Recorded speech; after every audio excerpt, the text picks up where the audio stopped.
Hi guys, so I wanted to talk to you today about the differences between permanent tattooing and semi-permanent areolar tattooing, and I get asked this question quite a lot, so I figured it might be quite helpful just to do a quick little video about it and hopefully answer any questions that people ask me on almost a daily basis about the differences between the two. So I work with permanent tattoo ink. However, the ink that I use has been specifically and specially designed for breast cancer patients. It is safe for breast cancer patients. There's no heavy metals. There's minimal risk. Like any tattoo, there's always a little bit of risk, whether it's semi-permanent or permanent, but rest assured that my inks are literally no different to semi-permanent inks, apart from what you have from me will stay.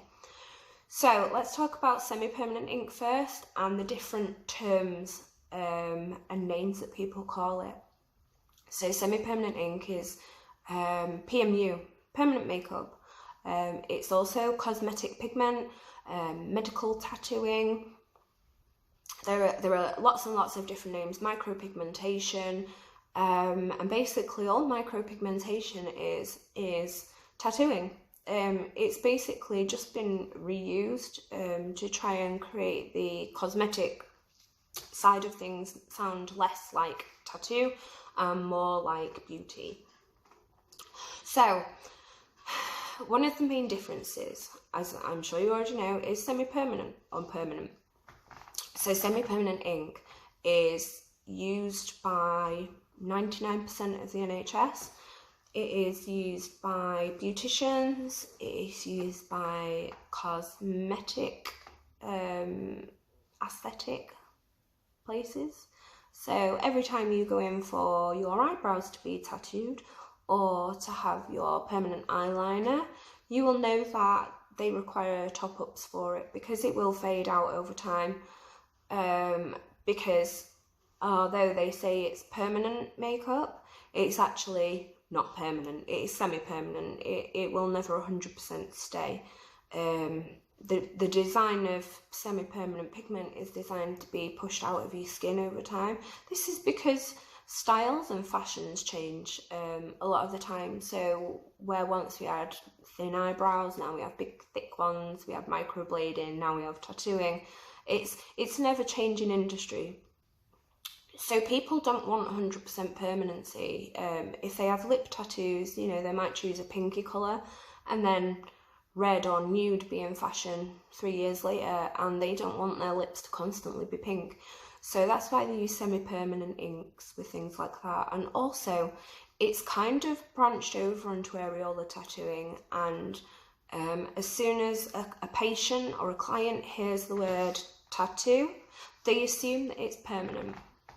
So they don't even ask their surgeons whether the tattooing is actually permanent or if it will fade. And a lot of the time, surgeons and nurses will say it will require a touch-up, and kind of leave it at that. And people are left disappointed. And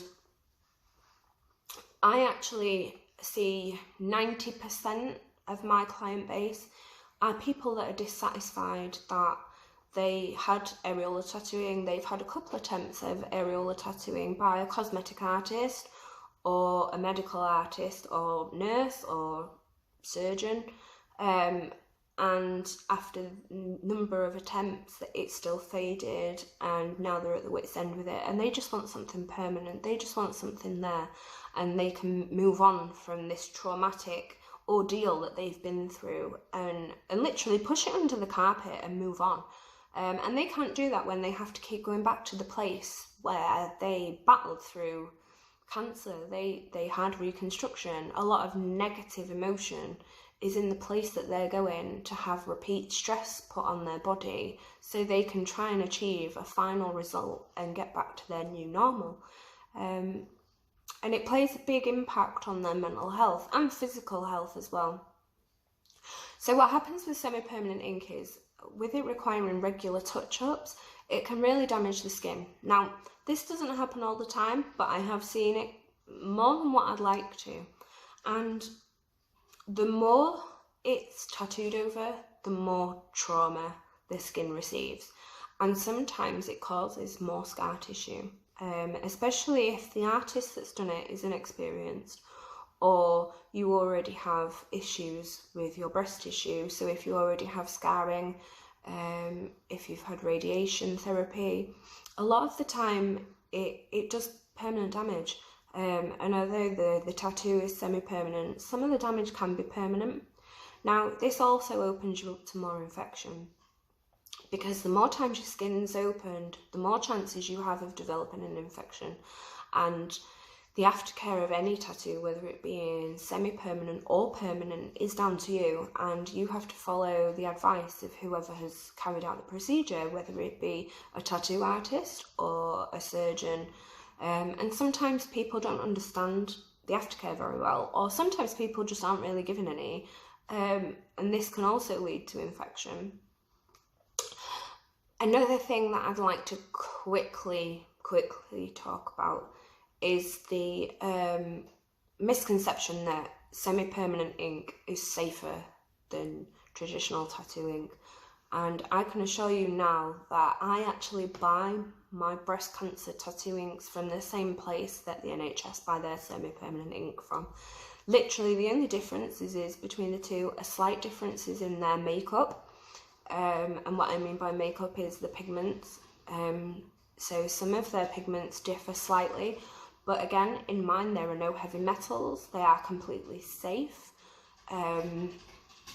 They are specifically designed for breast cancer survivors. So, you know, they've been created with amazing care and respect. And I think people think that permanent ink has heavy metal and, I don't know, cyanide and all sorts of these nasty things that that shouldn't be going in people's bodies, when in actual fact that, you know, we're in 2020 now, and it's not like the 1950s where ink was actually quite dangerous. You know, we've come a long way in the tattoo industry with regards to our safety with our inks and pigments and things like that.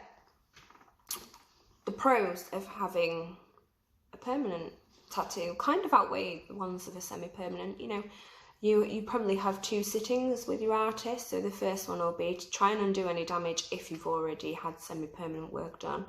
And if not, it kind of revolves around building shape, building texture, and then your second sitting is all about detail. So it's adding those extra touches that create the illusion of protrusion, so they look realistic, so they look 3D in all essence, so that they look like they protrude, especially if it's on a flat surface.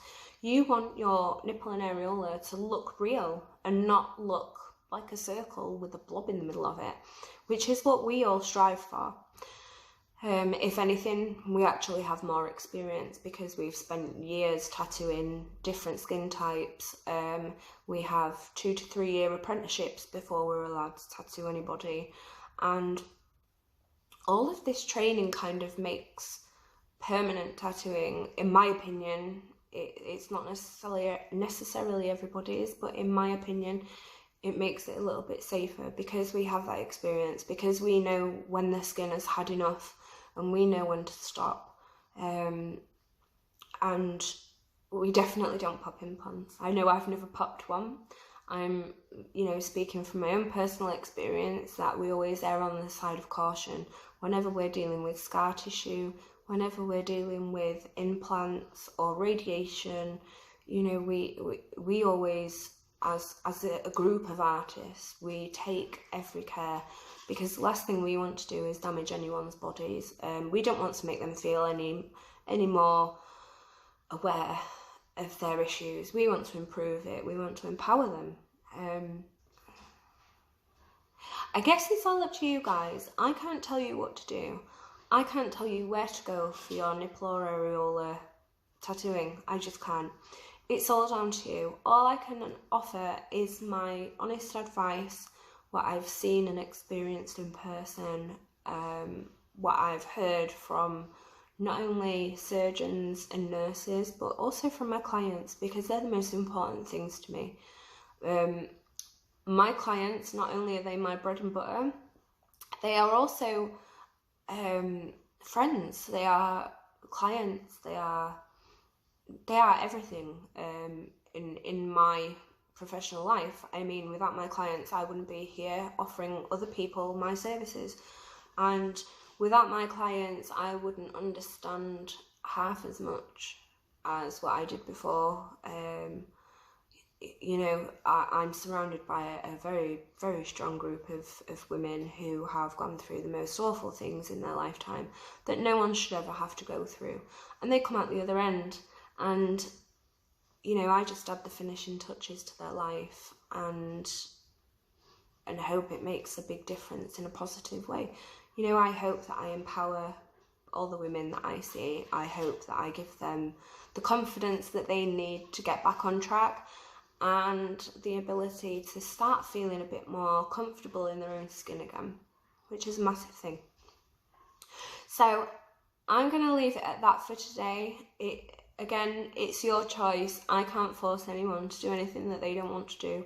All I ask you all is that you do some research and speak to artists, speak to nurses, speak to everybody and anyone. Ask them about their inks, ask them where they come from, ask them about how permanent the tattoo is going to be and what you want to get out of it. You know, if you want something semi-permanent and you're not sure whether you want areola tattooing or not, regardless of if it does fade, you still might end up with some kind of pigment left in your skin. So it's always left to consider, what do you want? You have to ask yourself, what do I want? Because at the end of the day, it's down to you.